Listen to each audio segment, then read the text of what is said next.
ನಮಸ್ಕಾರ. ಇವತ್ತು ತುಂಬ ವಿಶೇಷವಾದ ವ್ಯಕ್ತಿ ಬಗ್ಗೆ ಹೇಳಬೇಕು. ಇವರ ಹೆಸರು ಶ್ರೀನಿವಾಸ್. ಅಂಬರೀಷ್ ಅಣ್ಣನ ಜೊತೆಗೆ ಸದಾ ಇರ್ತಿದ್ದರು. ತುಂಬ ಆತ್ಮೀಯರು, ಆಪ್ತರು ಆದಂತಹ ಅಂಬರೀಷ್ ಅವರ ಅಭಿಮಾನಿಯಾಗಿ ಬಂದು ಸುಮಾರು ವರ್ಷಗಳ ಕಾಲ ಅವರ ಜೊತೆಗೆ ಇದ್ದು, ಅವರು ಇರುವವರೆಗೂ ಕೂಡ ಅವರ ಜೊತೆಗಿನಿದ್ದಂತಹ ಶ್ರೀನಿವಾಸ್ ಅಣ್ಣ ಒಂದು ಯೂಟ್ಯೂಬ್ ಚಾನಲ್ ಮಾಡ್ಕೊಂಡಿದ್ದಾರೆ.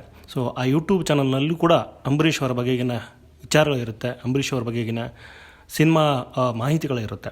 ಅಷ್ಟು ವಿಶೇಷವಾದ ವ್ಯಕ್ತಿ. ಅಂಬರೀಷ್ ಅವರಿದ್ದಾಗ ಇವರನ್ನು ನಾವು ಭೇಟಿಯಾದರೆ ಸಾಕು, ಅಂಬರೀಷನ್ನು ನೇರವಾಗಿ ಸಿಗ್ತಿದ್ರು. ಅಷ್ಟು ವಿಶೇಷವಾದ ವ್ಯಕ್ತಿ. ಅವ್ರ ಬಗ್ಗೆ ಹೇಳಬೇಕನ್ನಿಸ್ತು, ಹಾಗಾಗಿ ಈ ಒಂದು ವಿಡಿಯೋನ ಮಾಡಿರುವಂಥದ್ದು. ತುಂಬ ವಿಶೇಷವಾದ ವ್ಯಕ್ತಿತ್ವ ಶ್ರೀನಿವಾಸನಂದು. ಶ್ರೀನಿವಾಸ್ ಅವರು ತುಂಬ ವಿಶೇಷವಾಗಿ ಯಾಕೆ ಕಾಣುತ್ತಾರದಂದರೆ, ಇವ್ರಿಗೆ ಫೋನ್ ಕಾಲ್ ಮಾಡಿದರೆ ಅಂಬರೀಷ್ ಅವರ ಡೈಲಾಗ್ ಇರುವಂತಹ ಒಂದು ರಿಂಗ್ ಟೋನ್ ಬರ್ತಿತ್ತು. ಅಂದರೆ ಅಷ್ಟು ಆತ್ಮೀಯವಾಗಿ, ಅಷ್ಟು ಆಪ್ತವಾಗಿ, ಅಷ್ಟು ಅಭಿಮಾನದಿಂದ ಅವ್ರ ಜೊತೆಗೆ ಅಂಬರೀಷ್ ಅಣ್ಣನ ಜೊತೆಗೆ ಇದ್ದಂತಹ ವ್ಯಕ್ತಿ ಶ್ರೀನಿವಾಸಣ್ಣ. ಅಂಬರೀಷ್ ಅವರ ಪಿ ಎ ಶ್ರೀನಿವಾಸಣ್ಣ ಅಂಥೇಳಿ ಈಗಲೂ ಕರೆಸ್ಕೋತಾರೆ. ಅಷ್ಟು ವಿಶೇಷವಾದ ವ್ಯಕ್ತಿತ್ವ. ಹಾಗಾಗಿ ಈ ಒಂದು ಮಾಹಿತಿಯನ್ನು ನಿಮ್ಮ ಜೊತೆಗೆ ಹಂಚ್ಕೋಬೇಕಂತ ಹೇಳಿ ಈ ಒಂದು ರೀಲ್ಸ್ ಥರದ ಒಂದು ವಿಡಿಯೋ ಮಾಡಿದ್ದು. ನೋಡಿ ಎಂಜಾಯ್ ಮಾಡಿ. Thank you.